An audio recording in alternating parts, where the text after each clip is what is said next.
China's flood season isn't over yet. Amid the waterlogging and damages, a number of villages are now hugely contaminated by dead livestock. The U.S. Navy holds massive military exercises spanning 2/3 of the world. That's as the Army cooperates a drill in Southeast Asia with Indonesia. 4 Indian warships are marching towards the South China Sea to meet 2 more from Germany. It's their first deployment in almost 2 decades. More people are fleeing China. Numbers of Chinese asylum seekers reach record heights, with many taking refuge in democratic nations. And China violates its Phase 1 trade deal with the U.S. Beijing quietly ordered its state-owned companies to buy certain items locally, including those that China promised to buy more of from the U.S. Welcome to China in Focus. I'm Tiffany Meyer. China's flood season isn't over yet, and an epidemic already seems to be around the corner. Flood-hit Chinese counties are asking for donations of disinfectant to try to clean up their environment, which is now polluted by dead livestock. Just a warning, some viewers may find the following footage disturbing due to its graphic nature. Counties in China's flood-hit Hunan province sent out an SOS online. They're asking for disinfectant to help clean up pathogens from dead livestock on local farms. In Weishi County, more than 150,000 rotting carcasses remain in the water after floods hit weeks ago. Many fear it could trigger a potential outbreak of contagious diseases. The smell is terrible. County villager Wang Shi told the Epoch Times the locals clearing the rotting carcasses were choking on the odor. To protect his identity, we gave him a pseudonym. The government will send dozens of rescuers after our village chief strongly requested it, but it's already too late to salvage the dead livestock now. The widespread floods destroyed thousands of livestock farms across the province, as well as the locals' livelihoods. More than 1 million animals died. In many villages, dead pigs are seen lying, bloated in the water. Villagers tied their dead bodies together to stop them from floating away. Last week, Wang's village's committee posted a letter on Chinese social media. It says 4 pig farms in the village were flooded and more than 6,000 dead pigs could not be salvaged.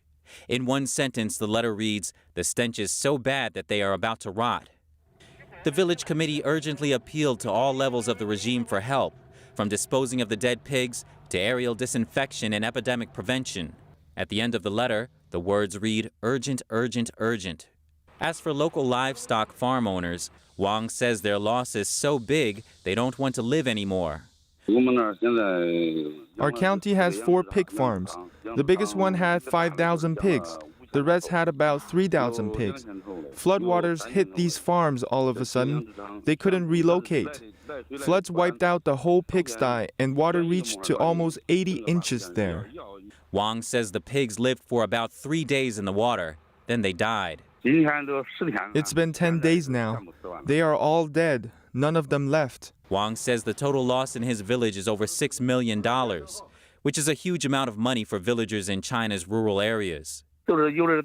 We borrowed millions of dollars to raise those pigs, and it's all wasted. We can't even survive. So far, the local government has not said whether it will provide financial compensation to the victims. Local authorities in a northern Chinese city dug open a river levee, releasing floodwater from the river. Local residents tried to stop it and clashed with police. In northern China's Hebei province, local villagers fought back when authorities tried to dig open a river levee and release floodwater, immersing their homes in farmland. A posting on Twitter read the clash happened on Monday in a village in Xingtai City. The villagers weren't notified or compensated for their loss. An anonymous local shopkeeper confirmed the incident to NTD, saying the area has already suffered serious floods due to water discharge from a reservoir nearby. On top of that, the local authorities covertly dug the river embankment to release the water. That aroused the villagers' outrage even more. To protect his identity, we distorted this shopkeeper's voice. The place is far from the county town, located in the northeast of the county. The area is low, so the flood is very serious. The disputes happened on the riverbank. Many people were involved. Some other flood-hit areas in Hunan province were recently dealt the same blow. In Xinjiang City, the worst hit by floods in Hunan province, Authorities tried to dig open the riverbank at night, and villagers drove to the location to defend the embankment. Officials used an excavator to destroy their cars. The villagers of Huawei City organized an embankment protection patrol team. The team caught people sneaking up in the middle of the night to blow up the embankment. In China, it's commonplace for local authorities to open the floodgates of reservoirs or open riverbanks to discharge floodwater before the next round of flood comes. To protect wealthier areas, they will often intentionally direct that water to flood poorer areas. Affected residents usually don't get enough compensation or even get nothing at all. The Chinese regime has slammed the British media outlet BBC harshly over its reporting of the floods in central China. It also dismissed the BBC's allegation that foreign journalists had come under attack in the country. NTD's Trevor Piper has the details. The Chinese regime on Tuesday accused the BBC of misrepresenting the recent floods in Henan province. It said the broadcaster harbored ideological bias and double standards. Henan was badly hit in last month's devastating floods. The regime said on Monday 302 people have been killed and 50 people remain missing. But local people have cast doubt on the official figures, saying the real death toll is much higher. The Foreign Correspondents Club of China said last month that journalists covering the floods were harassed online and by local residents. Some even received death threats. The local branch of the Communist Party's youth organization asked its 1.6 million followers on Chinese social media site Weibo to report the whereabouts of BBC's Shanghai reporter. The BBC issued a statement saying Chinese authorities should take immediate action to stop attacks on foreign journalists. But the Chinese regime said the BBC was inverting black and white and smearing and attacking China. Trevor Piper, NTD News. Troops with the U.S. Navy and the Marines are beginning a massive military exercise spanning 2/3 of the world on Tuesday. It's a scale last seen during the Cold War. Analysts say the large-scale exercise is directed at Russia and China. The message being that the U.S. can answer aggression on multiple fronts simultaneously. The drill is called the Large-Scale Exercise 2021. The two-week event started Tuesday and runs until August 16th. At least 36 ships will participate, including aircraft and submarines. Military, contract personnel, and civilians will also take part. It features activities offshore, near the shore, and on base. They are meant to test the U.S. Navy's new maritime capabilities.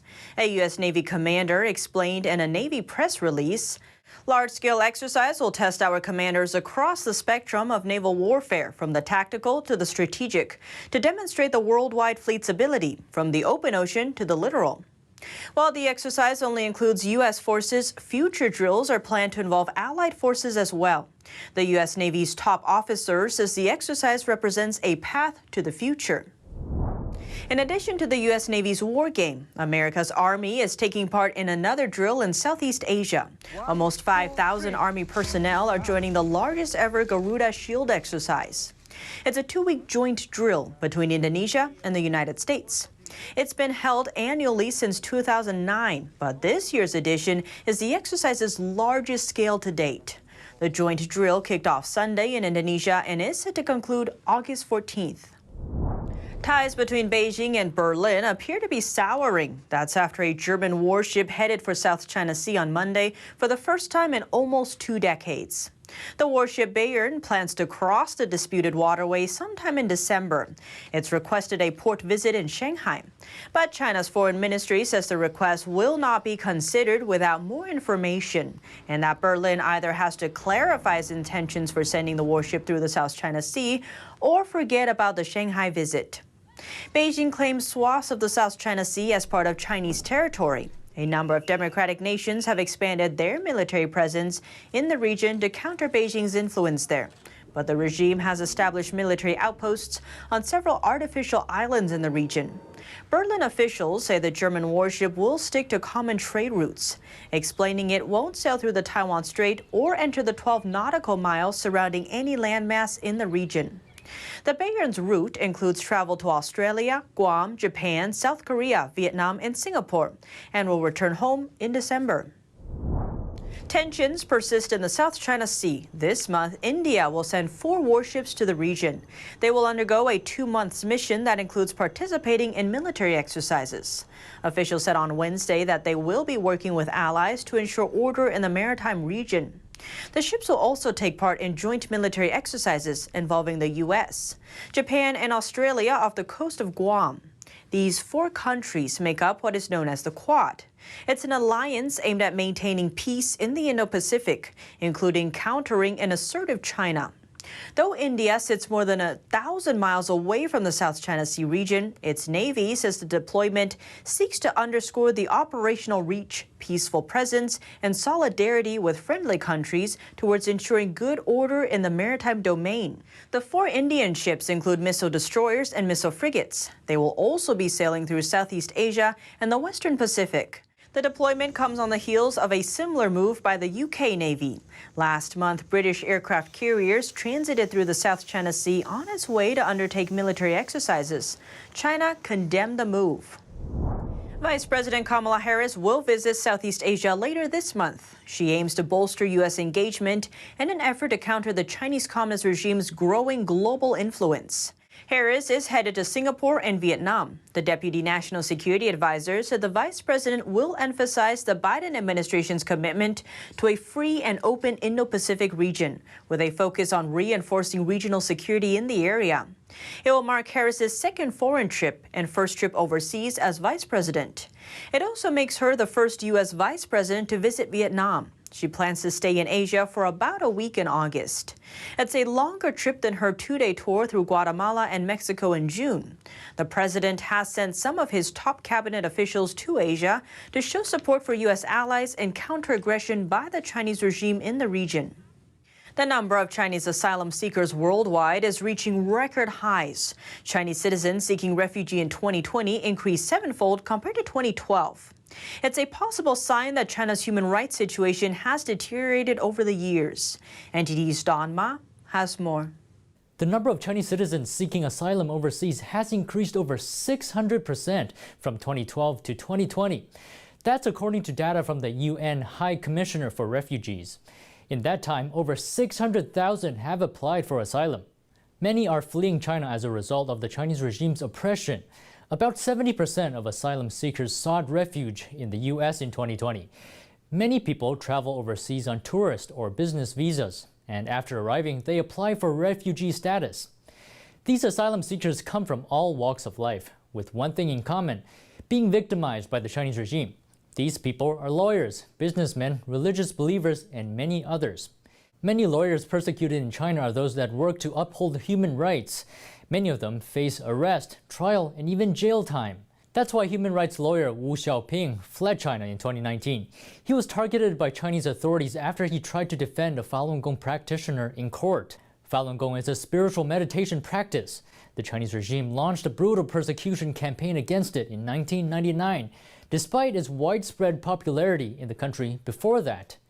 Wu recounts a close encounter he had with Chinese authorities. Me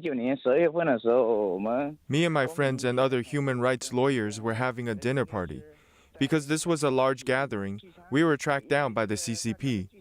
Because we were afraid of being arrested, many people fled China. We also spoke with another refugee about his story. He worked as a businessman in Shanghai and was targeted for attending an underground church. That's referring to a house of worship that doesn't conform to China's state-sanctioned church requirements. We established an underground church in Shanghai. This isn't allowed by the CCP.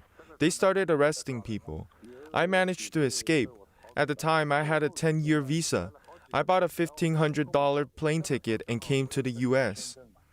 The Chinese regime may have taken notice of the growing demand for asylum and could be trying to remedy the situation.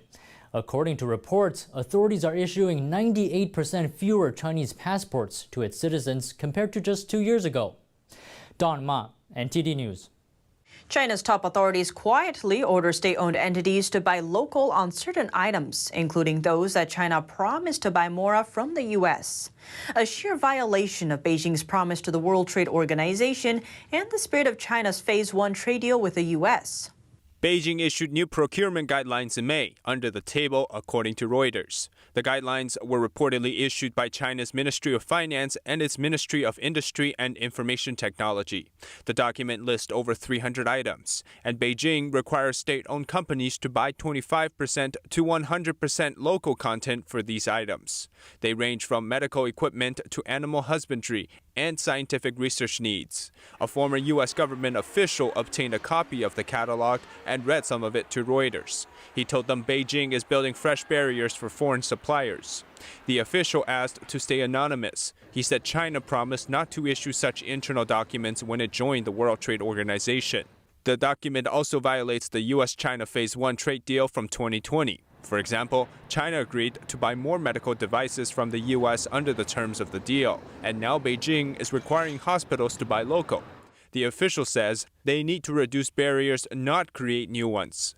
The document is not publicly available, and Chinese officials did not respond to queries about it. Some local authorities in China have forced students to be vaccinated against the CCP virus. Amid parents' outrage, China's Ministry of Education issued an emergency notice Monday, saying it won't mandate the vaccine for all students. After Chinese authorities approved the emergency vaccination of children between the ages of 3 and 17 in mid-July, some provinces have required all students to get fully vaccinated during the summer vacation. A county in Hebei province even announced that unvaccinated students wouldn't be admitted to school in the fall. According to a report by Hong Kong news outlet Singtao Daily, some parents were worried, saying they wouldn't know what to do if the vaccine brought severe consequences to their only child. They questioned why the authorities wanted to vaccinate children in such a rush when the data from Phase 3 clinical trials isn't complete. Another parent's statement went viral on Chinese social media. It said he was determined not to have his child vaccinated. If his child couldn't be admitted to school or college because of that, he would find each of those who issued the orders and notices and resolutely hold them accountable. A resident in Henan province disclosed the mandate for the vaccine in local middle schools. She claimed that many adults who had taken the CCP virus vaccine had problems and questioned the move to vaccinate children. Middle school students in Puyang City are forced to vaccinate. If something happens, who takes the responsibility? A school is a place for education. What qualifications do they have to get involved in medical care? There are also people questioning the efficacy of the Chinese-made vaccines. People don't want to be vaccinated. No one wants to be a lab mouse. 35 people who were infected with the virus in Nanjing City had been fully vaccinated. That was a big blow to the people's confidence in vaccines. Don't take Chinese-made vaccines. According to Chinese state media, most of the confirmed cases in Nanjing now are fully vaccinated. A lengthy legal battle running more than 2 years finally reaches a crucial stage. That's over the extradition case for the Chinese company Huawei's chief financial officer, Meng Wanzhou. She is returning to a Canadian courtroom on Wednesday for final hearings over whether to send her to the U.S. Meng Wanzhou was arrested at Vancouver Airport on a U.S. warrant in 2018. She has faced bank fraud charges, particularly in misleading a British bank over her company's business dealings in Iran, which was subject to U.S. sanctions. Her case has raised intense discussions between the U.S. and China, and her arrest caused a chill in relations between China and Canada. Beijing has since detained 2 Canadians, Michael Spavor, a businessman, and Michael Kovrig, a former diplomat. Canada repeatedly pressed the U.S. for help in pressuring China to release the men. Meng's hearing is expected to continue until August 20th. A decision is widely expected in the fall. Huawei did not immediately respond to a request for comment. Chinese e-commerce giant Alibaba missed forecasts in the first quarter. Its revenue fell short of estimates for the first time in over 2 years. It was hit by growing competition from smaller rivals like JD.com. At the same time, a regulatory crackdown by the Chinese regime continues to weigh on the firm. Alibaba has become one of the main targets of that crackdown. Late last year, Chinese regulators halted a planned $37 billion IPO of Ant Group, the fintech affiliate of Alibaba. During an earnings call on Tuesday, Alibaba CEO said the company would continue to monitor the impact of regulatory changes. South Korea's Badminton Association pursued a formal complaint with the World Badminton Federation on Tuesday. Their complaint is against a Chinese Olympian for swearing during a match. Chen Xingchen reportedly embarrassed the translator during the 2020 Tokyo Olympics. During the women's doubles with the South Korean team, she was heard repeatedly yelling in Chinese something like the F word. South Korean media said the Korea Badminton Association lodged its objection with the Badminton World Federation. Many Chinese people try to justify Chen's profanities, but strong criticism grew in Hong Kong and Taiwan. Chen and her doubles partner finally lost to Indonesia and got silver. The Senate Intel Committee discussed Beijing's long reach and its threat to U.S. national security.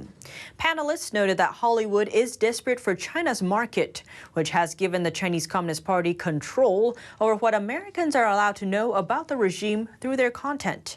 And others describe the darker reasons the party collects information on millions of foreign citizens. Senator Marco Rubio said the long arm of the Chinese regime is not a futuristic threat, but one that is already here. He said China is stealing between $300 to $600 billion per year of American tech and intellectual property, and said that China has significant control over what Americans are allowed to know about the regime due to the CCP's influence over Hollywood. Hollywood is so desperate, for example, to have their movies shown in China that Hollywood won't make a movie that the China communist censors don't approve.